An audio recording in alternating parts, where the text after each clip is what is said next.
Hello les amis, j'espère que vous allez bien. On se retrouve aujourd'hui pour une nouvelle vidéo. Aujourd'hui, nous allons faire une vidéo très simple car mon cerveau n'a pas envie de réfléchir. Je suis malade, j'ai le petit coco. Donc aujourd'hui, ce qu'on va faire, c'est qu'on va reproduire la routine soins et make-up de Kendall Jenner. J'ai vu ça sur la vidéo de Vogue France. La vidéo est en barre d'infos, bien sûr. Rendons à César ce qui est à César. On va reproduire rapidement la routine make-up et soins que fait Kendall Jenner l'été. Ça va être hyper intéressant, en tout cas moi je trouve. Dites-moi en commentaire si vous, ça vous intéresse ou pas. Je suis pas la plus grande fan des Kardashian et de Jenner, même si j'adore regarder les Kardashian, mais pas au point de connaître toutes les répliques, etc. Mais j'aime vraiment beaucoup suivre cette émission. Donc voilà, si vous m'entendez respirer très fort, c'est parce que rien ne va là-dedans. En tout cas, j'ai trop hâte de faire cette petite routine. Ça va être un truc hyper simple, hyper rapide, que vous pouvez faire l'été. Un make-up très simple. Je crois qu'il n'y a pas plus simple sur ma chaîne. Donc c'est parti pour la petite routine de Miss Jenner. Nous allons donc commencer par la partie soins de sa routine. Vous allez voir que j'ai aucun produit comme elle. On n'a pas tous les moyens de Kendall Jenner. Mais j'ai essayé de trouver à chaque fois des produits qui se rapprochent le plus possible de ce qu'elle utilise. À part pour le premier produit qui est une brume protectrice que moi j'ai pas. Donc j'ai pris ma lotion tonique Sanoflore, donc c'est la Agua Magnifica eau de soin botanique anti-imperfection. Ça n'a aucun rapport. C'est le seul produit où vraiment il n'y a aucun rapport avec ce qu'elle utilise. Elle adore tout ce qui est brume protectrice, etc. Donc moi j'utilisais beaucoup ça avant, maintenant beaucoup moins. Je suis plus fan des lotions. J'ai la peau hyper déshydratée hein, et surtout au niveau du nez. J'ai le nez qui pèle à force de me moucher. Lotion appliquée, c'est le seul produit où je ne vais pas suivre les conseils de Miss Jenner. Je suis désolée. Ensuite, elle passe à une crème hydratante. Moi, je vais utiliser une de chez Sephora, le soin hydratant éclat. De toute façon, elle dit qu'elle utilise une crème hydratante qui va permettre d'apporter un glow à la peau. J'ai fait aucun soin avant. Elle dit qu'elle s'est nettoyée la peau. Moi, j'ai fait exactement pareil. J'ai vraiment tenu à faire exactement les mêmes steps que Madame Jenner. Ensuite, qu'est-ce qu'elle fait? Elle vaporise de l'eau de rose sur son visage. J'en avais pas, j'en ai demandé à Marie parce que j'utilise jamais d'eau de rose. Elle m'a donc prêté la Rosewood brume revitalisante au bois de rose. Comme j'ai dit, elle adore les brumes et se vaporiser le visage, donc elle en met vraiment pas mal. Ça pour le coup vraiment c'est une routine soin hyper cool pour l'été parce que ça va vraiment permettre d'hydrater à fond le visage. Elle met une protection solaire hyper important les amis. Protégez-vous le visage même si vous maquillez ensuite. C'est hyper important de mettre une crème solaire sur le visage parce qu'on ne veut pas de coups de soleil. Moi, en crème solaire, je vais utiliser la Beauty Bay Protecting and Moisturizing Skin de chez Beauty Bay qui est SPF 50. Elle protège des UVA et des UVB. C'est pas une crème solaire que j'apprécie fortement. J'aime pas son fini déjà. J'ai l'impression que c'est vraiment une crème solaire pour le corps mais qui est appliquée sur le visage. Elle laisse un fini blanc, fait le teint hyper glowy, donc pour les pommades, c'est vraiment pas la crème solaire que je vous conseille. En fait, moi je cherchais vraiment une crème hydratante qui ait un SPF et si vous en avez à me conseiller, n'hésitez pas. Et elle met encore de l'eau de rose, donc c'est parti. Enfin, elle brumise encore son visage. Alors là, vous allez voir qu'elle va se maquiller directement après. Normalement, faut pas se maquiller directement après ses soins, faut laisser au moins 15 minutes histoire que les soins pénètrent. Donc laissez poser votre soin, lavez-vous les dents, habillez-vous et après maquillez-vous. Moi là je vais juste faire à la suite parce que je vais faire comme elle, mais si vous avez le temps, essayez d'espacer le moment où vous mettez vos soins et où vous vous maquillez. Ensuite elle passe au fond de teint normalement.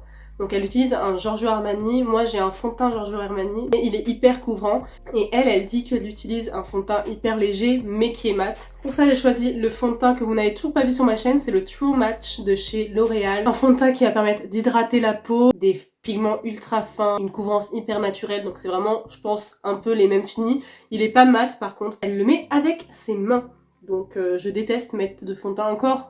Tout ce qui est bébé crème, tout ça, ça passe. Mais les fonds de teint, je déteste faire ça. Après, je vais avoir les mains dégueulasses. Je pense qu'il est un peu trop couvrant par rapport au sien. Et elle le met partout, même sur les cernes. C'est ça qui m'a étonnée. Parce que normalement, on dit qu'il faut pas appliquer son fond de teint sur les cernes pour pas créer de surépaisseur après quand vous mettez les lentilles-cernes. Bon, c'est pas du tout ma teinte là, qu'est-ce qui se passe? De toute façon, vous pouvez voir que même s'il est plus couvrant que le sien, on voit quand même un peu mes imperfections, mes rougeurs. J'ai essayé de pas salir mon haut blanc. Vous avez vu, j'ai essayé de même matcher son petit look. Voilà. J'aime trop le rendu de ce fond de teint, il est vraiment super beau. En fait, il fait pas d'épaisseur sur la peau. Il est pas si glowy que ça. Il a quand même un effet un peu mat. Ensuite, elle prend un beauty blender pour enlever peut-être les stries qui peuvent être faits avec les doigts. Elle tapote un peu pour bien estomper le produit. Ça change pas mal de ma routine parce qu'elle a pas mis de base. Moi je mets toujours une base, même si j'ai mis des produits hydratants avant, je mets toujours une base, que ce soit une base lumineuse, une base floutante, je mets toujours une base. L'été, je mets pas du tout de fond de teint, je mets que de l'anti-cerne, donc c'est ce qui change un peu avec ma routine. C'est pour ça que j'ai essayé de faire sa routine pour vraiment voir si il y avait une différence. Une fois que cette étape est terminée, elle va mettre un peu d'anti-cerne. Elle utilise le NARS et elle applique son anti-cerne hyper bas, elle l'applique là. Je trouve ça bizarre. Du coup, j'ai pris le Dior pour faire un peu luxueux, comme on est avec les Jenner. J'ai pris le Forever Skin Correct. Je vais faire comme elle. Un point là, un point là et un point là. Elle le met super bas, je comprends pas pourquoi elle fait ça. Et après, elle met 3 points ici. Ils sont pas symétriques. On va estomper comme elle. Dites-moi si cette petite vidéo vous plaît. Si elle vous plaît, j'essaierai de le faire avec d'autres stars. Moi, je trouve ça génial de découvrir un peu des méthodes de stars parce que souvent elles sont accompagnées par des make-up artistes. Donc elles ont quand même plus de tips que moi, personne lambda qui apprécie le make-up. Franchement, en tout cas, niveau couvrance, ça me convient parfaitement, même si j'ai mis beaucoup moins d'anti-cerne que d'habitude. Mais je trouve ça très joli. Surtout l'été, on n'a pas besoin de couvrance. C'est très bien d'appliquer le moins de produits possible. Là, je trouve qu'elle en a déjà appliqué pas mal, parce que moi, j'aurais pas appliqué de fond de teint. Je trouve que c'est bien d'utiliser des produits pas très couvrants, de laisser respirer votre peau au moins l'été. Ensuite, après l'anti-cerne, Madame Jenner. Alors, elle dit qu'elle adore les bronzers crème. Je suis totalement d'accord, moi j'adore ça, surtout l'été. L'été, j'adore utiliser des produits crème parce que c'est beaucoup plus simple, ça fait beaucoup plus naturel. Elle utilise un de chez Kylie Cosmetics, que je n'ai pas. J'ai pris du coup le Rare Beauty. Elle utilise une teinte hyper froide, mais pareil, je n'ai pas. On va mettre le bronzer aux mêmes endroits qu'elle et elle ne fait pas du tout la même chose que moi. Elle le prélève au pinceau du coup et elle le met jusqu'à hyper loin sur sa joue. J'avoue que je sais pas pourquoi elle fait ça, je pense que c'est pour vraiment grave creuser ses joues. Donc elle le met de là à là, j'ai l'impression. Et elle trace une ligne comme ça. Voilà, exactement comme ça. Et elle blende. Elle fait comme ça. J'ai l'impression que c'est un peu old school ce qu'elle fait là. J'en ai peut-être mis un peu trop, mais de toute façon elle dit qu'elle abuse du bronzer, donc écoute. Par contre, j'aime pas du tout le mettre au pinceau. J'ai l'impression que ça se blende beaucoup moins bien avec mon fond de teint, regardez. J'ai l'impression que j'avais vraiment 2 grosses barres. Elle remet du bronzer, mais moi je pense qu'on en a assez là, franchement. On va se calmer. Elle met après ensuite sur ses yeux. Alors j'en reprends juste un tout petit peu parce que j'en ai plus beaucoup. Elle met partout sur ses yeux. Et ça, je trouve ça génial. Et je pense que je vous l'avais déjà dit. L'été, si vous n'avez pas envie de vous maquiller, vous mettez avec un gros pinceau du bronzer comme ça, pour leur donner un peu de contraste, du blush comme ça avec un gros pinceau et de l'highlighter en coin interne, et bim, vous êtes maquillé, c'est trop beau. Mais je vous avais déjà donné ce conseil, donc Madame Jenner, vous êtes un peu en retard. Vous voyez, ça définit directement le regard et je trouve ça trop bien. Ensuite, du blush, elle utilise du blush crème. Elle dit qu'elle adore les blush crème rosés. J'ai pas de blush crème rosé étonnamment, en tout cas ici chez Maxime, je dois en avoir chez moi. Du coup, j'ai pris le MUA, alors totalement l'inverse de ce qu'elle utilise qui est hyper cher. Moi j'utilise le truc le moins cher dispo sur le marché. C'est MUA Makeup Academy de Blushed en teinte Dusty Rose. La teinte est vraiment très rosée, mais c'est un vieux rosé, elle utilise un truc hyper peps. Dommage, je n'ai pas, et elle le met ici. Moi, je mets pas du tout mon blush ici. Et elle dit, et je pense que si vous voyez la vidéo en même temps, si j'arrive à faire ça, elle dit qu'elle fait un effet coup de soleil. Vous suivez une personne à l'affût des tendances. Oh, elle le met avec un pinceau, j'ai pas de pinceau. Je pense que je vais le mettre avec le même pinceau. J'aime pas du tout appliquer mes produits crème au pinceau. Je trouve que ça se travaille beaucoup plus difficilement. Elle le met un peu sur le nez pour un effet allé. Oh, j'aime pas du tout appliquer mon blush ici. Oh, je trouve que ça me va pas du tout. Moi je l'applique normalement ici et je m'arrête là. Mais bon, c'est pas grave, on va suivre Madame Jenner. Surtout que j'ai déjà toute cette partie hyper rouge à force de me moucher. J'ai estompé un peu avec un gros pinceau. Parce que j'ai l'impression que les produits qu'elle utilise sont beaucoup moins pigmentés que les miens. Ensuite, qu'est-ce qu'elle fait? Ah, elle rajoute de l'anti-cerne. Je n'ai pas compris. Pourquoi elle rajoute de l'anti-cerne? Est-ce qu'elle refait exactement les mêmes points qu'au début? Non, elle fait 2 points. Mais j'ai pas compris pourquoi. Je pense que c'est pour redéfinir, mais... je sais pas, j'ai pas compris. Donc elle fait 2 points comme ça. Du coup elle estompe. En fait il y a quand même beaucoup de couches je trouve. Ok, anti-cerne mis, mais du coup j'ai l'impression que le blush a un peu disparu. Ensuite elle applique un highlighter crème et elle l'applique au doigt. Pour l'highlighter j'ai pris le stick de chez Kiko. Elle le prend au doigt et après elle le met ici. Elle le met assez classiquement et elle le met aussi sur le nez. Alors je le prélève au doigt. Je suis pas très fan de ce stick en fait. Je crois que j'aimais bien avant, mais là, je le trouve pas hyper pigmenté. L'highlighter liquide que j'ai testé il y a pas longtemps de chez Kiko, je le trouve vraiment 1000 fois mieux que celui-ci. Celui-ci est très naturel quoi. Voilà pour le petit coup d'éclat. Ensuite, qu'est-ce qu'elle fait la dame? Elle brosse ses petits sourcils. Il était temps parce que il y a plein de produits crème dessus. Par contre, elle fait pas ses sourcils, elle les brosse juste. Elle dit qu'elle peut pas se passer de masque pour les lèvres. Enfin de masque hydratant pour les lèvres. Moi j'en ai pas, j'ai fini le mien parce que forcément j'avais la peau qui pelait de partout, du coup je l'ai mis partout. J'ai fini le mien, mais j'en ai un autre qui est une huile barrière nourrissante de chez Sanoflore pour les lèvres gercées et abîmées. J'aime pas l'embout et je déteste l'odeur. Elle utilise le La Neige qui est très bien. Et elle le met ou pas? Oui, j'imagine que oui. Donc on va en mettre un peu. Par contre, elle aurait pu mettre le baume à lèvres bien avant. Là, on a bientôt fini. Après, il va falloir l'enlever pour mettre le rouge à lèvres. Elle dit que le deuxième produit dont elle ne peut pas se passer, enfin le deuxième outil dont elle ne peut pas se passer, c'est le recourbe-cils. Donc j'imagine qu'elle se recourbe les cils aussi. Je trouve que ces étapes sont pas coordonnées, genre. Pourquoi elle se recourbe les cils maintenant? Ça n'a aucun sens. Ok, recourbage de cils. Et ensuite, elle met une poudre matifiante de chez MAC. Et elle dit qu'elle doit être transparente. J'ai pris du coup la poudre ravissante de chez Yves Rocher. Elle l'utilise avec un pinceau. Moi, j'utilise des houppettes, vous le savez. Poudre uniquement ici, la zone T en fait. Elle poudre là, là, là et ici. Pas fan. Et je l'applique légèrement ici. Par contre, si vous avez le contour des yeux marqué, c'est très bien d'appliquer votre poudre au pinceau. Ça fera une couche beaucoup plus fine. En fait, si vous avez un contour des yeux qui est hyper marqué, donc avec beaucoup de ridules, etc., faut mettre des produits hyper légers et faut mettre le moins de produits possible. Donc, évitez de mettre du fond de teint sur votre contour des yeux. Évitez de mettre un anti-cerne qui est trop couvrant parce que forcément, ça va marquer encore plus les ridules. Et une poudre, vous pouvez mettre de la poudre parce que sinon ça va encore plus filer. Mais mettez une poudre au pinceau parce que ça fera une épaisseur beaucoup plus fine.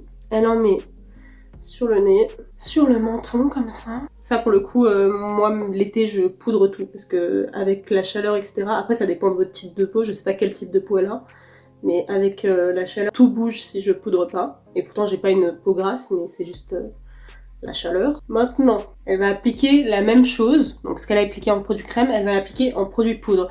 C'est une super technique. Alors je vais faire une vidéo la semaine prochaine ou la semaine d'après où je fais un make-up longue tenue. C'est le make-up que j'ai fait quand je suis allée à un mariage et il a tenu toute la journée. C'est une très bonne technique de mettre un produit crème et après de venir le doubler avec un produit poudre.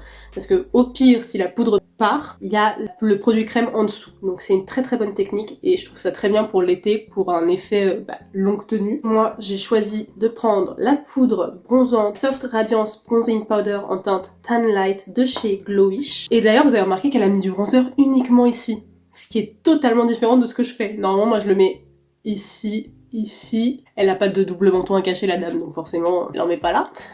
Mais du coup elle l'a vraiment mis que ici. Même le nez elle l'a pas contouringé. Ça me manque là. Là surtout le front et tout je trouve que ça manque. Mais bon encore une fois on suit les étapes de la dame. Je mets le bronzer poudre là où j'ai mis mon bronzer crème. Et là elle a pas poudré donc forcément ça va directement accrocher. Donc tapotez parce que si vous faites comme ça là, je sais pas comment elle fait, ça se trouve elle fait comme ça. Je suis en train de dire n'importe quoi, voyons voir. Ah bah non, elle fait comme ça, donc on va faire comme ça. Mais moi j'aurais conseillé de tapoter parce que sinon ça vous allez déplacer toute la matière en dessous. Donc c'est parti. Mais forcément ça va rendre le bronzer hyper intense parce que il y a une texture crème en dessous, ça n'a pas été poudré. Donc là vous poudrez votre texture crème avec une texture teintée. Donc forcément ça l'intensifie. J'espère que c'est compréhensible ce que je dis. Maintenant je suis en train d'expliquer la routine de Kendall, j'ai pas à faire ça quoi. Je passe au blush en poudre. Pour le blush en poudre, j'utilise le Hourglass parce que c'est un blush en poudre qui est très très lumineux et elle le remet exactement au même endroit. J'ai l'impression qu'elle utilise le même pinceau pour tout faire. Donc il est comme ça fait, il y a mi-highlighter, mi-blush et je l'applique au même endroit qu'on n'a pas poudré donc forcément ça va être plus intense. Je souris comme elle. Et pareil, elle le met sur le nez. Et ensuite, elle utilise un highlighter, j'imagine, un highlighter poudre. Donc moi, j'ai pris ma petite palette Dior parce qu'encore une fois, vous avez compris, c'est cher, donc voilà. Elle le met au même endroit avec le même pinceau encore. J'ai mélangé toutes les teintes et elle le met là où elle a mis son highlighter. Elle va prendre le bronzer poudre qu'elle a utilisé et le mettre encore en coup de paupière pour du coup poudrer le bronzer qu'on a mis sur les yeux. C'est exactement les make-up que je fais l'été au niveau des yeux. Elle le met pas partout, hein. Elle le met que dans son creux de paupière et après elle l'étire comme ça en diagonale pour allonger le regard. Ok. and after. Qu'est-ce qu'elle nous fait la petite Jenner? Et elle dit qu'elle se maquille les lèvres avant de mettre son mascara. Pourquoi? Vous me posez la question. J'en ai aucune idée. Donc je vais enlever l'huile à lèvres. Elle adore utiliser les gros crayons à lèvres de chez Kylie Jenner parce qu'elle fait de la pub à sa sœur. Je ne les ai pas. Le seul crayon pour les lèvres que j'avais, c'est un Axiology en teinte Enduring. La même teinte, non, je crois qu'elle utilise un truc un peu plus nude, mais au pire, c'est pas très grave. Et elle dit qu'elle overline, donc ça va être très rigolo. Je vais suivre son tuto. Je crois qu'elle fait overline ici. C'est une technique TikTok, ça. Elle overline sur l'arc et après elle suit la forme de ses lèvres. Là, je vais être hyper concentrée, les gars. Je suis pas du tout familière avec l'overline, vous pouvez le voir. Ok. Je sais pas si ça le fait ou pas. J'ai chaud là. Je sais pas si elle a l'overline en dessous ou pas. Elle l'a pas dit. Je crois qu'on est bon. Et elle dit qu'elle utilise le Lip Maximizer de chez Dior qui est génial. Je l'ai, mais pas ici avec moi. Il est vraiment génial. J'adore ce repulpant. Donc je vais utiliser un gloss repulpant aussi, mais c'est pas le Dior car il n'est pas avec moi. Je vais utiliser le Sephora au piment qui est très très bien. Voilà, on n'a pas exactement le même rendu qu'elle pour les lèvres, mais vous m'excuserez. Je n'ai pas tous ces produits. Ensuite, j'imagine qu'elle va mettre du mascara quand même. Elle dit qu'elle garde ce produit tout le temps dans son sac à main. Et moi, pareil. Il est toujours dans mon sac à main, ce petit gloss repulpant de chez Sephora. Je l'adore. Et ensuite, pour les cils, elle prend un mascara et elle dit qu'elle l'essuie avec un mouchoir pour pas qu'il y ait trop de produits sur la brosse pour vraiment avoir un effet hyper léger sur les cils. Je suis pas hyper fan, surtout qu'elle a déjà des cils de ouf. Je pense qu'elle utilise beaucoup de produits pour faire pousser ses cils ou peut-être qu'elle a juste la chance d'avoir des cils magnifiques. Moi, j'ai besoin de mascara. Pour le mascara, j'ai utilisé le Long Last de chez Shiglam que j'avais testé avec vous. Je prends un mouchoir et j'essuie la brosse avec. J'ai pas du tout l'impression de gaspiller du produit. Merci Kendall. Et moi, ça fait pas de paquet hein, si vous enlevez le produit avec un mouchoir. Et donc, je crois qu'elle en met que au-dessus. Et après, elle met une brume... Je sais pas si elle met une brume fixatrice ou une brume normale. Mais je pense qu'elle met une brume normale parce qu'une brume fixatrice, souvent, il y a de l'alcool dedans. Et avec le soleil, l'alcool, on évite. Parce que ça va vous faire des coups de soleil, ça va vous brûler le visage. Donc je pense qu'elle utilise une brume hydratante, enfin une brume à la rose, comme elle a utilisé. Là, elle utilise la Tatcha. Encore une fois, pas la même échelle sociale. Donc moi, je vais utiliser exactement la même brume que j'ai utilisée au début. Mais du coup, ça va pas du tout venir fixer le maquillage, c'est vraiment juste pour mélanger, pour donner un aspect plus naturel au visage. Brume fixatrice, enfin pas brume fixatrice, brume revitalisante. Et est-ce qu'on a fini, Madame Jenner? Voici le look final de Madame Kendall Jenner. Alors j'ai enlevé les petits clips comme ça pour voir s'il y a une ressemblance certaine. Pas du tout. Voici le résultat, les gars. Est-ce que vous appréciez? Est-ce que vous avez apprécié cette toute petite vidéo où je reproduis les make-up de stars? Dites-moi en commentaire, moi je trouve ça très cool à regarder. Ce que je retiens de sa routine et qu'il faut que vous fassiez absolument, c'est bien sûr d'hydrater votre peau et de la protéger du soleil l'été et normalement toute l'année aussi, mais bon, je sais que c'est forcément plus logique de le faire l'été et le plus facile d'y penser, mais faites-le toute l'année, parce que le soleil ne disparaît pas en hiver, hein, il est toujours là. Ce que je retiens aussi, c'est de doubler les produits crème par des produits poudre, c'est hyper bien et ça permettra à vos produits de tenir plus longtemps. J'aime pas trop les placements qu'elle a utilisés pour ces produits. Le mascara, je trouve que c'est un peu pas logique de nettoyer sa brosse, parce que autant prendre un mascara qui fait des cils naturels, parce que là c'est vraiment gâcher du produit pour rien, je trouve. Voilà, dites-moi en commentaire quelles sont vous les petites étapes de sa routine que vous retenez et que vous peut-être que vous faites déjà. Dites-moi ça en commentaire. Si vous avez apprécié cette vidéo, n'hésitez pas à la liker, à vous abonner si c'est toujours pas fait. Et on se retrouve très rapidement pour une nouvelle vidéo. Je vous fais plein de bisous. Pas bisous covidés en fait.